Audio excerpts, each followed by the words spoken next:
अस्सलाम वालेकुम dear students. हमने लास्ट लेक्चर में यूनिक्स सिस्टम कॉल्स के बारे में डिस्कशन स्टार्ट की थी और उसमें हमने एक फोक सिस्टम कॉल की बात की थी, एक वेट सिस्टम कॉल है, एग्जिट सिस्टम कॉल और एग्जिट सिस्टम कॉल है। तो एक सिस्टम कॉल को तो हम डिटेल में डिस्कस कर चुके थे लास्ट लेक्चर में, जिसको हमने फोक सिस्टम कॉल कहा था। वेट सिस्टम कॉल के बारे में हम बात करते हैं। The wait system call suspends the calling process until one of its immediate children terminates, or until a child that is being traced stopped because it has hit an event of interest. अच्छा, होता क्या है जब wait system call call की जाती है तो कोई जो भी कॉलिंग प्रोसेस है वो उसको सस्पेंड कर दिया जाता है। सस्पेंशन का पर्पस ये होता है कि जो भी उसका कोई इमीडिएट चिल्ड्रंस हैं या चाइल्ड हैं, जब तक वो टर्मिनेट नहीं हो जाते, जब तक वो अपना काम कंप्लीट नहीं कर लेते, उस वक्त तक वो कॉलिंग प्रोसेस जो है वो सस्पेंशन यानी कि सस्पेंड मोड में रहता है। Wait returns prematurely if a signals is received. अगर एक सिग्नल रिसीव होता है तो वेट जो है, जो कि एक पर्टिकुलर सस्पेंशन हो चुकी है, तो वो जो है वो प्री मेच्योरली रिटर्न ये कर देता है, मतलब सस्पेंशन खत्म हो जाती है उस पर्टिकुलर प्रोसेस की, अगर एक प्रोसेस को सिग्नल मिलता है। If all the children processes stopped or terminated prior to the call on wait, return is immediate। अच्छा, जैसे ही कोई भी प्रोसेस के जो चिल्ड्रन प्रोसेसेस हैं, चाइल्ड प्रोसेसेस हैं, वो स्टॉप हो जाते हैं या टर्मिनेट हो जाते हैं किसी भी वेट सिस्टम कॉल से पहले, तो बेसिकली वो रिटर्न हो जाएंगे इमीडिएटली। इमीडिएटली का मतलब यहाँ पर ये है।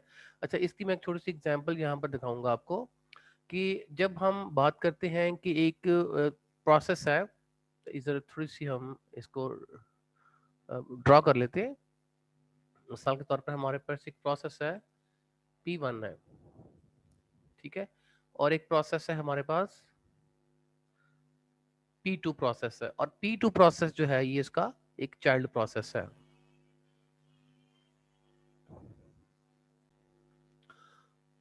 तो इस पे हम बात ये कर रहे हैं कि अगर एक प्रोसेस है, ये एक पेरेंट प्रोसेस है, ये एग्जीक्यूट हो रहा है, ठीक है, और ये उसका एक P2 एक उसका चाइल्ड प्रोसेस है।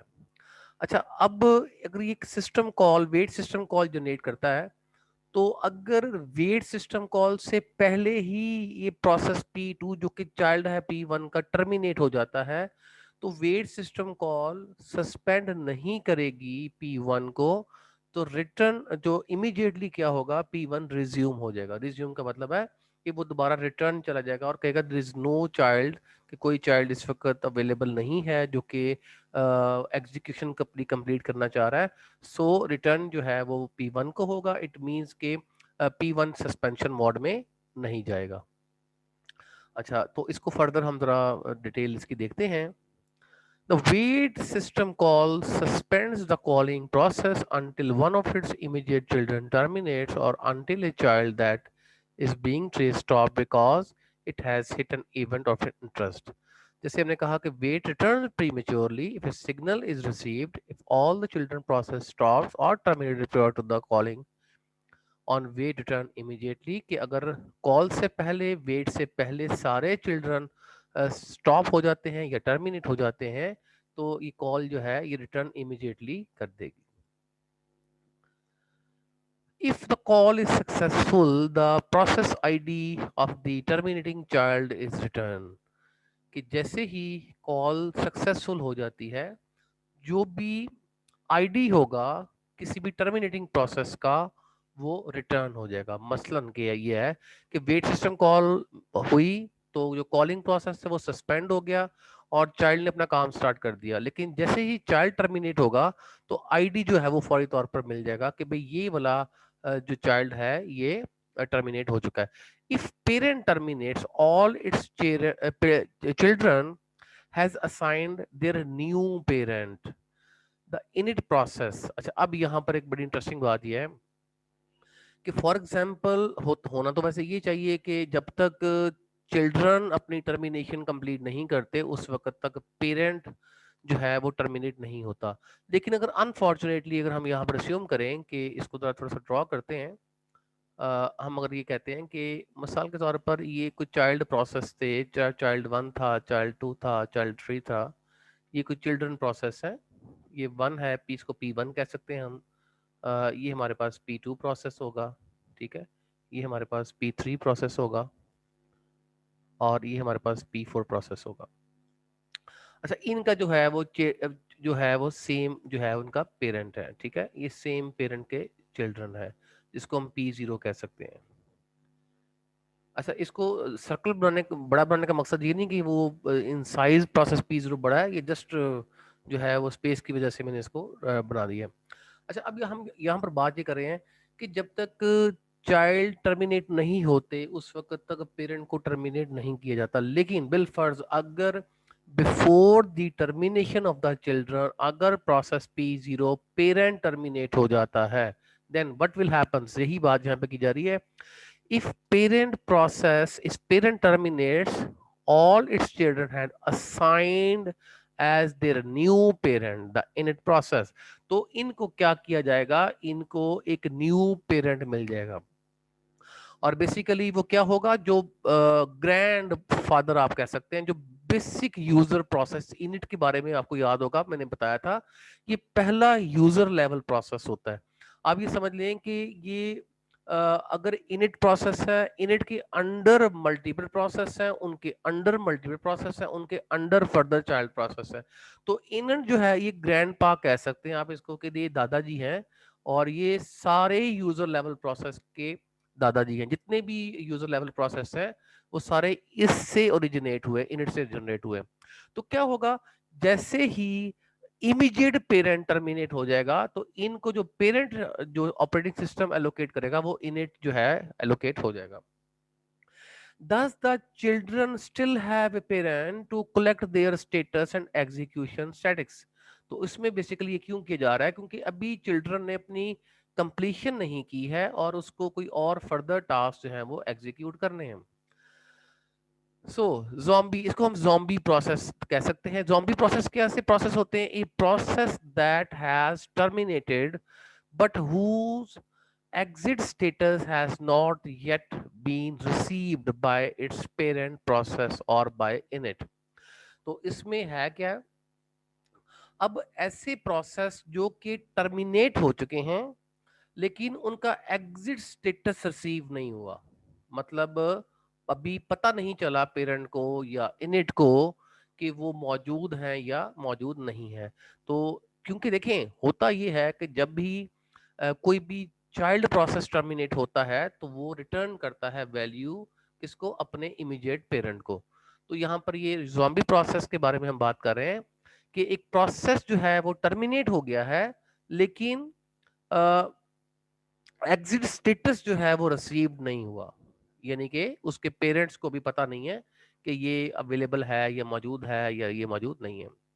अच्छा, इसका सैंपल कोड देखते हैं। ये हमारे पास जैसे ये वाला हम पहले ऑलरेडी डिस्कस किया था कि फोक सिस्टम कॉल जब एग्जीक्यूट होती है तो इसका मतलब ये है कि एक आईडी जो है पीआईडी के अंदर एक वैल्यू साइन होती है और अगर पीआईडी चाइल्ड के लिए है तो वो रिटर्न करता है उसको वैल्यू और पेरेंट्स को रिटर्न करता है क्या, ID of the children. If PID is equal to -1 means के फोक सिस्टम कॉल जो है वो सक्सेसफुल नहीं हुई। ये बात हमने लास्ट टाइम भी की थी जब हमने फोक सिस्टम कॉल की बात की थी। और क्या होगा, फौरन बाद जो है एक मैसेज प्रिंट हो जाएगा कि फोक फेल्ड हो गई है, चाइल्ड क्रिएट नहीं हुआ, और एग्जिट का मतलब है यहाँ से टर्मिनेशन हो जाएगी। अच्छा, इसी तरीके से कि अगर वैल्यू 0 है मींस कि चाइल्ड एग्जीक्यूट हो चुका है, कि अगर पीआईडी की वैल्यू 0 है it means child has been created.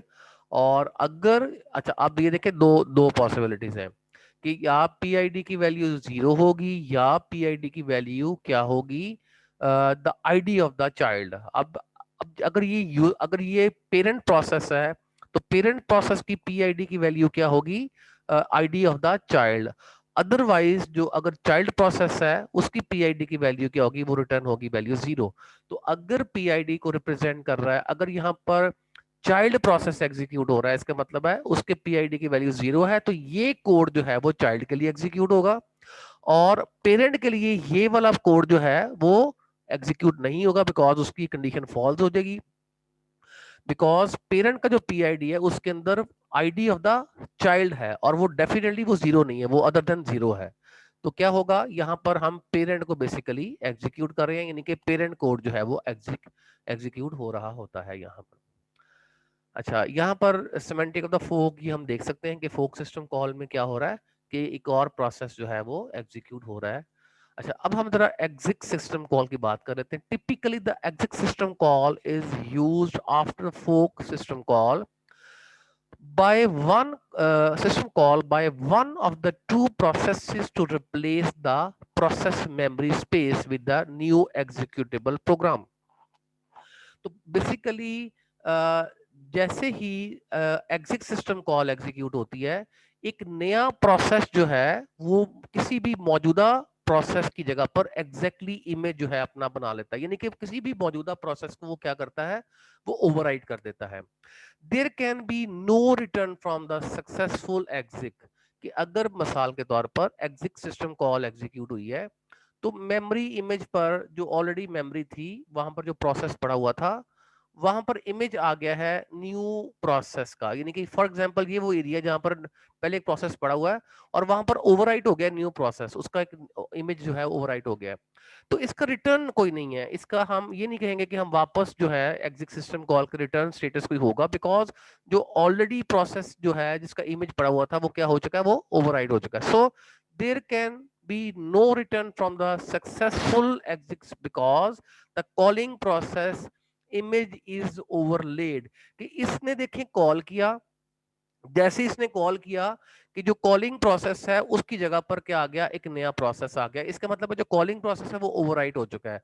अगर वो ओवरराइट हो चुका है तो न्यू प्रोसेस जब उसकी जगह पर आएगा तो इसकी रिटर्न जो है वो नहीं होगी डेफिनेटली। सो अच्छा, इसके हम सिनॉप्सिस में देख लेते हैं। डेफिनेटली हमारे पास एक हेडर फाइल हम unistd.h यूज करेंगे, और हमारे पास एग्जिक्स एलपी के हमारे पास पैरामीटर्स क्या होंगे, ये इंटीजर टाइप हमारे पास ये फंक्शन होगा, और ये हमारे पास कांस्टेंट कैरेक्टर्स, उसका फाइल का name, constant characters value and so on, ये इसके अंदर चीजें मौजूद होंगी। और यहाँ पर देखेंगे कि अगर एक फोक सिस्टम कॉल क्रिएट होती है तो यहाँ पर अगर -1 है तो इसका मतलब फेलियर है, और ये चीजें हम ये वाला स्टेप हम ऑलरेडी देख चुके हैं। और अदरवाइज अगर हमारे पास 0 है, इट मींस के हमारे पास जो है वो चाइल्ड प्रोसेस एग्जीक्यूट होगा। अच्छा, उसके अंदर if P I D is equal to 0, उसके अंदर एक और कंडीशन है कि अगर एग्जिट की वैल्यू लेस देन 0 है, लेस देन 0 का मतलब है हमारी एग्जिट कॉल फेल हो चुकी है। तो डेफिनेटली जो एग्जिट कॉल का ट्रू होने का ताल्लुक जो है वो ग्रेटर देन 0 अगर वैल्यू होगी तो हमारी एग्जिट कॉल जो है वो सक्सेसफुल होगी, अदरवाइज एग्जिट कॉल हमारी फेल हो जाएगी। तो प्रिंट एफ कर देगा एग्जिट इज फेल, और यहां से वो एग्जिट कर देगा। एग्जिट का मतलब है यहां से इसको बाहर आ जाएगा। एल्स में क्या करेगा, अगर हम उसमें एल्स में पेरेंट, अब यहाँ पर बता रहा है हमें ये पेरेंट प्रोसेस के पेरेंट कोड है यहाँ पर, तो वेट कॉल हमारी एग्जीक्यूट होगी, और वेट कॉल अगर एग्जीक्यूट होगी तो यहाँ पर वो एक मैसेज या यहाँ पर एक पेरेंट प्रोसेस का कोड एग्जीक्यूट होगा, और उसमें वो मैसेज देगा वेल डन किड्स। एंड ये मैसेज बेसिकली कोई भी हो सकता है, लेकिन बताया ही जा रहा है ये बेसिकली पेरेंट का कोड है, और एग्जिट बेसिकली यहाँ से पेरेंट प्रोसेस हो जाएगा। तो यहाँ पर हमने ये जो सिस्टम कॉल्स उनके हमने सिमेंटिक भी देखे, इनका हमने पीस ऑफ कोड भी देखा, किस तरीके से इनकी एग्जीक्यूशन जो है वो परफॉर्म होती है। यहाँ पर जो सिमेंटिक्स हैं फोक के यहाँ पर दिए जा रहे हैं, पेरेंट है और इसका चाइल्ड क्रिएट हो रहा है, पेरेंट है ये इसका सेकंड चाइल्ड क्रिएट हो रहा है, और पेरेंट है ये इसका एक थर्ड चाइल्ड क्रिएट हो रहा है। और डेफिनेटली जब एक एग्जिट सिस्टम कॉल जनरेट होती है तो कॉलिंग प्रोसेस जो है उस पर जो है वो इमेज ओवरराइट हो जाएगा जिसको वो कॉल कर रहा होगा। अच्छा, यहाँ तक तो हमने बात की यूनिक्स सिस्टम कॉल्स की, जिसमें 4 सिस्टम्स कॉल की हमने बात की। इसके बाद हम एक न्यू कॉन्सेप्ट की तरफ चलते हैं, जिसको हम कहते हैं कोऑपरेटिंग प्रोसेसेस। कोऑपरेटिंग प्रोसेसेस क्या होते हैं? देखिए, प्रोसेसेस दो तरह के हो सकते हैं। एक वो प्रोसेस है जिसको हम इंडिपेंडेंट प्रोसेस कहते हैं, एक वो प्रोसेस है जो कि कोऑपरेटिंग प्रोसेस है। इंडिपेंडेंट प्रोसेस वो है जो कि ड्यूरिंग एग्जीक्यूशन किसी दूसरे प्रोसेस के साथ कम्युनिकेट नहीं करता। उसको ना ही किसी दूसरे प्रोसेस की जरूरत होती है और ना ही कोई उसने इंफॉर्मेशन शेयर करनी होती है। तो ऐसे प्रोसेस को हम इंडिपेंडेंट प्रोसेस कहते हैं कि या ना ये किसी को इफेक्ट करता है, ना ये किसी से इफेक्ट होता है किसी दूसरे प्रोसेस। जबकि कोऑपरेटिंग प्रोसेसेस ऐसे होते हैं, जैसे अक्सर हम इसकी छोटी सी मैं उसको मिसाल देना चाहूंगा कि अगर आप किसी डिपार्टमेंट में काम कर रहे हैं, तो वहां पर जब डेटा फ्लो होता है, तो वो एक डिपार्टमेंट में पहले डेटा जाता है, वहां से डेटा मूव होकर दूसरे डिपार्टमेंट में आता है, फिर तीसरे डिपार्टमेंट में आता है। डेफिनेटली जैसे आप नादरा सिस्टम की बात करें, अगर आप आईडी कार्ड बनवाने जाते हैं, तो आप एक विंडो में एंटर होंगे, आपको एक टोकन मिलेगा, टोकन के बाद आप एक दूसरी विंडो पे जाएंगे, वहां पर आपकी पिक्चर ली जाएगी, डेटा एंटर किया जाएगा and so on. It means कि हर स्टेप में जो काम एग्जीक्यूट हो रहा है, वो ही काम आगे दूसरे स्टेप में यूज हो रहा है, यानी कि आपस में चीजें एक दूसरे के साथ कम्युनिकेट कर रही हैं। कि अगर टोकन नहीं मिलेगा, नेक्स्ट स्टेप नहीं होगा, पिक्चर्स नहीं होंगी तो डेफिनेटली आपका डेटा एंटर नहीं होगा, डेटा एंटर नहीं होगा तो फर्दर उसकी फर्दर प्रोसेसिंग परफॉर्म नहीं होगी। तो कोऑपरेटिंग प्रोसेस की कोई आप इस तरह की मिसाल ले सकते हैं कि ऐसे प्रोसेस है जिनको एग्जीक्यूशन के लिए एक दूसरे की जरूरत होती है, एक दूसरे को वो हेल्प आउट करते हैं, यानी कि एक प्रोसेस हेल्प आउट करता है दूसरे प्रोसेस को। जैसे कि आप इस डायग्राम में देख सकते हैं कि ये दो लोग आपस में एक दूसरे के साथ साथ हाथ मिला रहे हैं। तो वैसे तो आजकल कोविड के दिनों में हम हाथ मिलाने को अच्छा नहीं समझते, लेकिन ये एक एग्जांपल दी जा रही है कोऑपरेटिंग प्रोसेसेस के हवाले से कि फॉर एग्जांपल अगर इस पर्सन को कोई इंफॉर्मेशन चाहिए तो वो इस पर्सन के साथ कम्युनिकेट कर रहा है, अगर इस पर्सन को कोई इंफॉर्मेशन चाहिए तो वो इसके साथ कम्युनिकेट कर रहा है। तो प्रोसेसेस अगर इंडिपेंडेंट प्रोसेस है तो वो एक दूसरे के साथ कम्युनिकेशन परफॉर्म नहीं करते, वो ना किसी को इफेक्ट करते हैं, ना किसी से वो इफेक्ट होते हैं। अच्छा, अब जरा बात करते हैं एडवांटेजेस क्या होते हैं कोऑपरेटिंग प्रोसेसेस के। एडवांटेजेस में हम बात करते हैं कि इंफॉर्मेशन शेयरिंग, कि भाई कोई इंफॉर्मेशन शेयरिंग करना है तो डेफिनेटली कोऑपरेटिंग प्रोसेसेस हैं, आपस में इंफॉर्मेशन शेयरिंग कर सकते हैं। कंप्यूटेशन स्पीड अप हो जाती है कि जो हमारी कंप्यूटेशन है वो एक जगह से इंफॉर्मेशन जा रही है दूसरी जगह पर पहुंच रही है। अच्छा, मॉड्युलैरिटी का मतलब ये है कि बेसिकली जब कोऑपरेटिंग प्रोसेसेस होते हैं तो कुछ पोर्शन जो है वो एक प्रोसेस एग्जीक्यूट कर रहा होता है, दूसरा पोर्शन जो है वो दूसरा प्रोसेस एग्जीक्यूट कर रहा होता है, तीसरा एंड सो ऑन तीसरा प्रोसेस एग्जीक्यूट कर रहा होता है।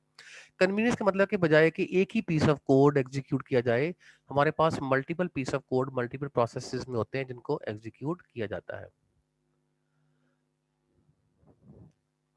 अच्छा, इसके लिए अभी हम एक प्रॉब्लम देखेंगे कोऑपरेटिंग प्रोसेस के हवाले से, बड़ी क्लासिकल प्रॉब्लम है जिसको हम प्रोड्यूसर कंज्यूमर प्रॉब्लम कहते हैं। The paradigm of cooperating processes producer consumer problem. हमारे पास एक प्रोड्यूसर प्रोसेस होगा, वो क्या करेगा, प्रोड्यूस करेगा सम इंफॉर्मेशन जिसको कंज्यूम करना है किसी दूसरे प्रोसेस ने। अच्छा, हम यहाँ पर अस्यूम कर रहे हैं कि कोई अनबाउंडेड बफर प्लेस है जिसमें कोई साइज की लिमिट नहीं है।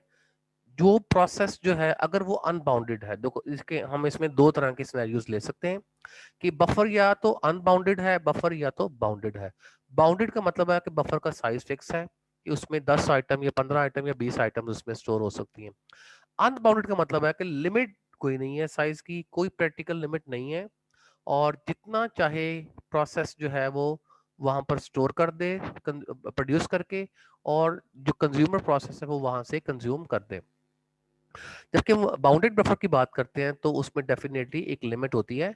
अच्छा, अब यहाँ पर जो डायग्राम नजर आ रही है, इस डायग्राम में हम बेसिकली यही देख रहे हैं कि हमारे पास ये एक शेयर्ड हमारे पास प्लेस है, और शेयर्ड प्लेस में हमारे पास जो प्रोड्यूसर प्रोसेस है वो अगर प्रोड्यूस करेगा तो हमारे पास जो नंबर ऑफ आइटम्स होंगी वो इसके अंदर कितनी हो सकती हैं, it depends upon the size of the buffer. अच्छा, फॉर एग्जाम्पल प्रोड्यूसर को कब अलाउ करना है कि वो कोई आइटम को प्रोड्यूस कर सके, डेफिनेटली जब हमारे पास जो पूल है अगर वो एम्प्टी है।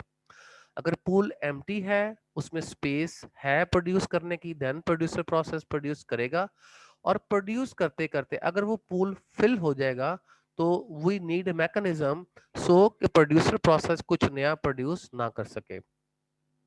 अच्छा, इसी तरीके से अगर पूल एम्प्टी है तो कंज्यूमर प्रोसेस जो है वो डेफिनेटली कुछ भी उसमें से कंज्यूम नहीं कर सकेगा because there is nothing to consume. तो ये बेसिकली, अच्छा, इसको इसकी जो रियल जो इसकी प्रॉब्लम का सॉल्यूशन है वो हम प्रोसेस सिंक्रोनाइजेशन के अंदर जिसमें हम सेमाफोर्स इसके सॉल्यूशंस देखते हैं उसमें ज़्यादा डिटेल में देखी जाएगा। लेकिन अभी फिलहाल हम ये देखेंगे कि इसको हम इस ये क्लासिकल प्रॉब्लम है क्या और इसका सॉल्यूशन बेसिकली किया किस तरीके से जाता है। अच्छा, यहाँ पर इसका हम पीस ऑफ कोड देखते हैं कि हमारे पास एक बफर साइज 10 है और इसमें डेफिनेटली आइटम्स प्रोड्यूस होंगी। अच्छा, इसमें हम कोई वेरिएबल ले रहे हैं, इसमें हम एक इन वेरिएबल ले रहे हैं, इसमें हम एक आउट वेरिएबल ले रहे हैं। दोनों की इनिशियल वैल्यूज जो हैं वो 0 से इनिशियलाइज की जा रही हैं। अच्छा, इसमें इसका मतलब ये है कि अभी हमारे पास एम्प्टी है, मैंने मतलब कोई चीज़ मौजूद नहीं है और प्रोड्यूसर ने कुछ प्रोड्यूस नहीं किया, कंज्यूमर ने कुछ कंज्यूम नहीं किया। Solution is correct but can only use buffer size -1। उसकी वजह यह है कि जब हम इसको इंक्रीमेंट या डिक्रीमेंट करेंगे तो पहली लोकेशन जो है वो यूज नहीं होगी। तो इसका मतलब अगर पहली लोकेशन यूज नहीं होगी देन हमारे पास जो बफर का साइज होगा उससे -1 एलिमेंट जो है वो एक्सेस होंगे। अच्छा, अब जरा देखते हैं कि प्रोड्यूसर का कोड क्या कहता है। कहता है कि एक वाइल लूप हम चलाएंगे और वाइल लूप के अंदर हम कहेंगे कि अगर इन+1 के ऊपर मॉड ऑपरेशन किया जाए और अगर वो बफर साइज के बराबर वैल्यू अगर ये आती है और वो अगर वैल्यू आउट के इक्वल है तो देन डू नथिंग। अच्छा, यहां से मैं एक छोटी सी एग्जांपल लेता हूं पहले। अच्छा, अब इसको थोड़ा सा इस कोड को एक्सप्लेन करने के हवाले से हमारे पास बेसिकली क्या है यहाँ पर, ये समझ ले एक बफर है जिसका साइज 10 है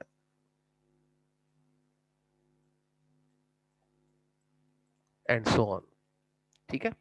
अच्छा, अभी हमने इन को इनिशियलाइज किससे किया है, अभी प्रीवियस स्लाइड में जी इसको हमने 0 से इनिशियलाइज किया है और आउट को किससे इनिशियलाइज किया हमने, उसको भी हमने 0 से इनिशियलाइज किया।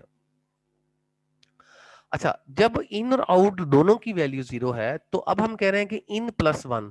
अच्छा, इन की वैल्यू क्या है, डेफिनेटली इन की वैल्यू है हमारे पास 0। तो 0+1 क्या होगा, ये 0+1 क्या होगा, ये इक्वल टू 1 हो जाएगा। अच्छा, ये वैल्यू 1 होगी यहाँ पर। और बफर साइज क्या है, बफर साइज हमारे पास है 10।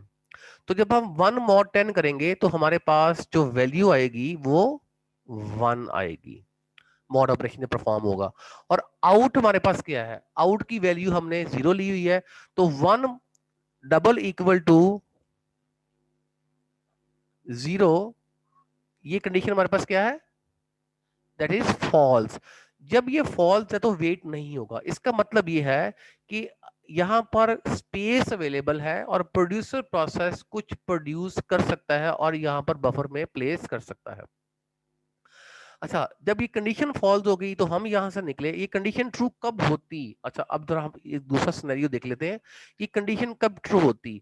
ये कंडीशन तब ट्रू होती जब हमारे पास इन की कोई ऐसी वैल्यू होती, मिसाल के तौर पर 9 वैल्यू होती, इसमें 1 ऐड करते वो वैल्यू 10 बन जाती और बफर साइज भी 10 होता। तो 10 mod 10 जब हम करेंगे that is equal to 0, out again equal to 0।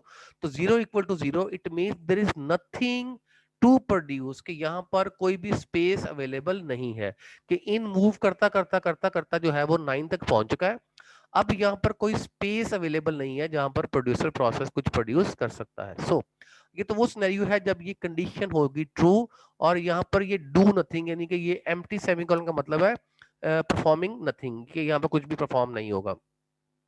अच्छा, अभी हम बात करें कंडीशन क्या है, हमारे पास फॉल्स है इनिशियली, क्योंकि इंट इन की वैल्यू हमारे पास 0 है और आउट की वैल्यू भी हमारे पास 0 है।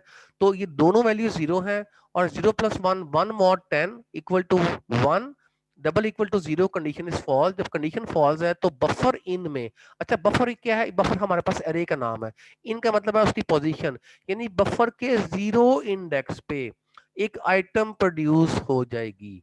जो भी आइटम प्रोड्यूस होगी वो कहां पे स्टोर हो जाएगी, वो इसके जीरो इंडेक्स में स्टोर हो जाएगी, बफर के, इस बफर के जीरो इंडेक्स में स्टोर हो जाएगी। अच्छा, उसके अगले स्टेप पे हमने क्या करना है, हमने इन को इंक्रीमेंट करना है। देखिए इन पहले जीरो पे था, अब हमने इनको यहाँ पे लेके आना है।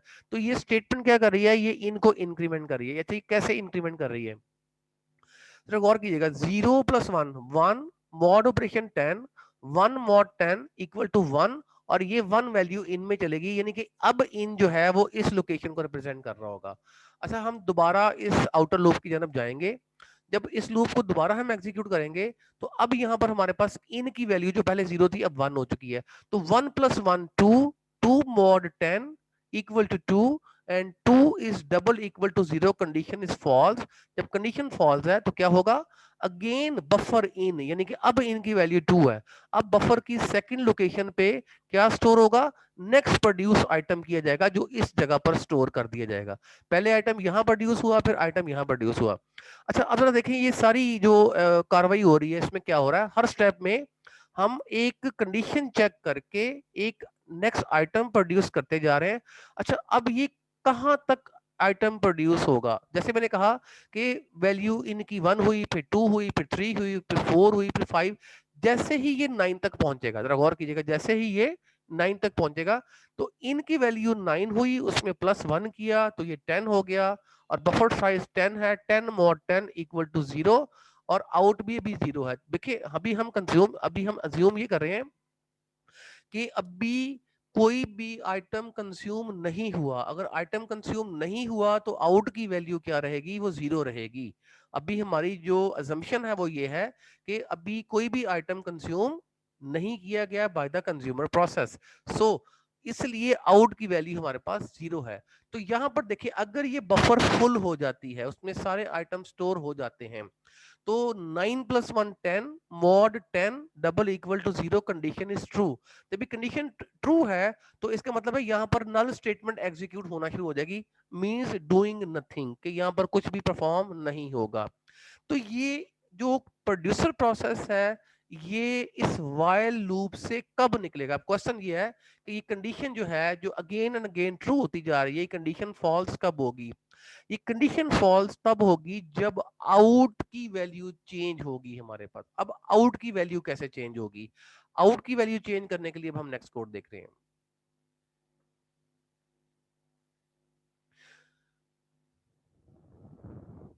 ले जी, ये हमारा नेक्स्ट कोड आ गया। इस कोड को हम कह रहे हैं ये कंज्यूमर का कोड है। अच्छा, मैं दोबारा जरा यहाँ पर थोड़ी सी एक्सप्लेन कर देता हूँ चीज को। मैंने यहाँ पर एक डायग्राम ड्रॉ की थी जिसमें मैंने कहा था कि बफर साइज 10 है मेरे पास। तो हमने अस्यूम ये किया था कि आइटम प्रोड्यूस करते करते करते करते इन की वैल्यू क्या हो चुकी थी, इन की वैल्यू हमारे पास,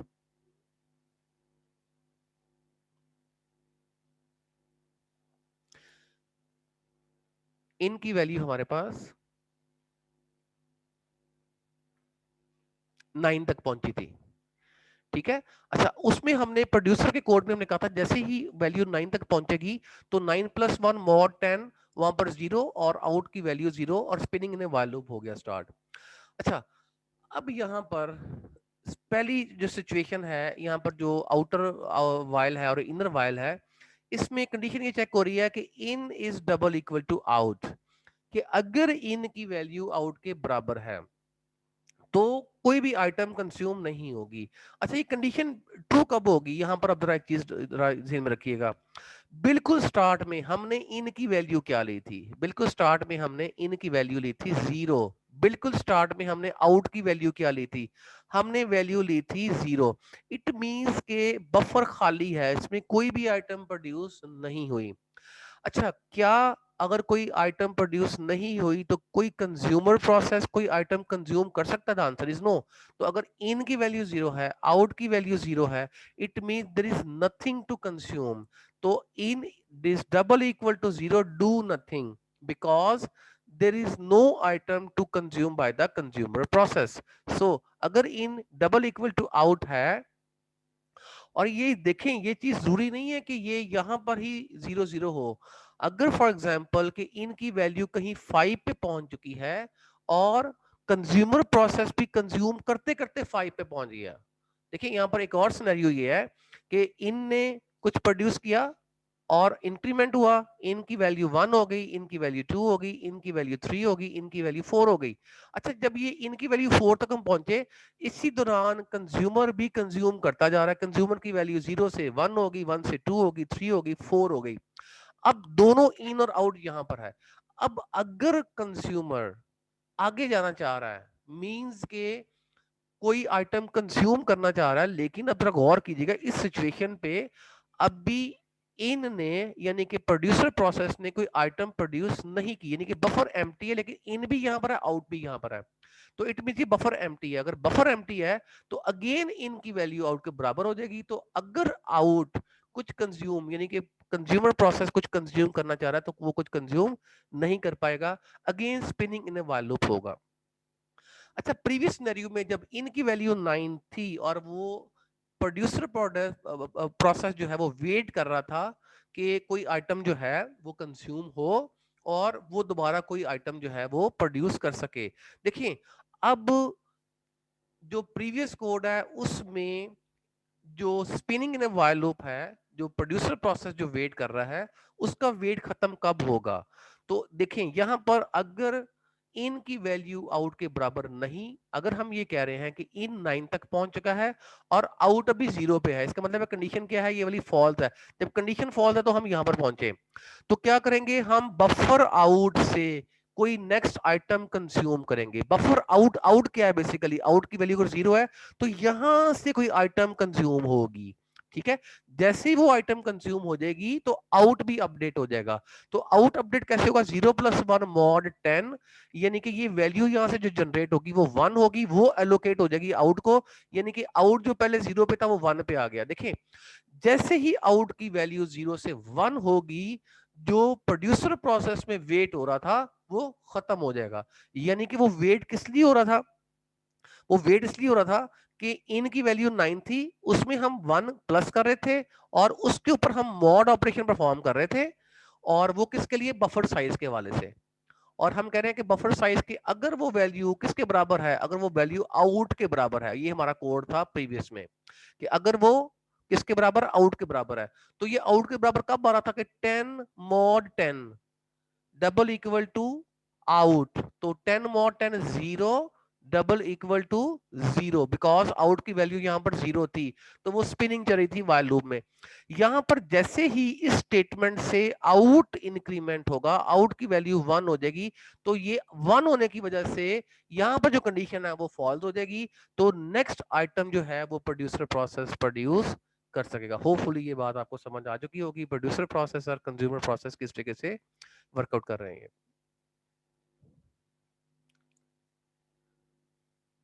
अच्छा, अब जरा बात कर लेते हैं इंटर प्रोसेस कम्युनिकेशन। अच्छा, इंटर प्रोसेस कम्युनिकेशन से हम इसको जो है ऐसे करते हैं कि ये जो यहाँ तक जो हमारा कोर्स है इसको हम यहीं तक देख लेते हैं, और इंटर प्रोसेस कम्युनिकेशन जो है ये हम नेक्स्ट स्टेप में इसको देख लेंगे। तो आज के लेक्चर में हमने सिर्फ प्रोड्यूसर कंज्यूमर का एक प्रॉब्लम डिस्कस किया है, इसको इन डिटेल आप लोगों ने देख लेना है।